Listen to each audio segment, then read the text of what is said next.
കടലിൽ മീൻ പിടിക്കാൻ പോയ മത്സ്യത്തൊഴിലാളികൾക്ക് മീനിന് പകരം കിട്ടിയത് 100 കണക്കിന് തേങ്ങ. അഴീക്കലിൽ നിന്ന് 3 വള്ളങ്ങളിൽ കടലിൽ പോയവരുടെ വലയിലാണ് വലുതായി മീനൊന്നും തടയാതെ വള്ളം നിറയെ തേങ്ങയുമായി തിരിച്ചെത്തിയത്. 3 വള്ളങ്ങളിലുള്ളവർക്കും കൂടി 300-ലധികം തേങ്ങയാണ് കടലിൽ നിന്ന് കിട്ടിയത്. വിവരമറിഞ്ഞ് രണ്ടാമത് അഴീക്കലിൽ നിന്ന് പുറപ്പെട്ടവർക്ക് കിട്ടിയതാവട്ടെ 1000-ലധികം തേങ്ങയും.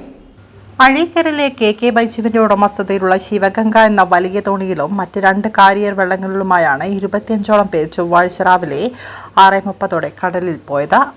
പ്രതികൂല കാലാവസ്ഥയെ തുടർന്ന് ദിവസങ്ങളായി പണിയില്ലാതിരിക്കുകയായിരുന്നു. വലയിൽ മീനൊന്നും കുടുങ്ങാത്തതിനാൽ നിരാശയിലായ തോണിക്കാർ പെട്ടെന്നാണ് കടലിൽ പൊങ്ങിക്കിടക്കുന്ന തേങ്ങകൾ കണ്ടത്.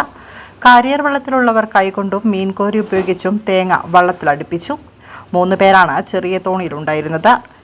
വിവരമറിഞ്ഞ് അഴീക്കരയിൽ നിന്ന് മറ്റൊരു വള്ളം കടലിലേക്ക് പുറപ്പെട്ടു. വള്ളത്തിലെ 8 കളികളിൽ 1000ഓളം തേങ്ങയുമായാണ് അവരും തിരിച്ചെത്തിയത്. അഴീക്കരയിൽ നിന്ന് പോയ സംഘം ഉപയോഗത്തിനുള്ളത് മാറ്റിവെച്ച് 85 കിലോഗ്രാമോളം തേങ്ങ തൂക്കിവിറ്റു.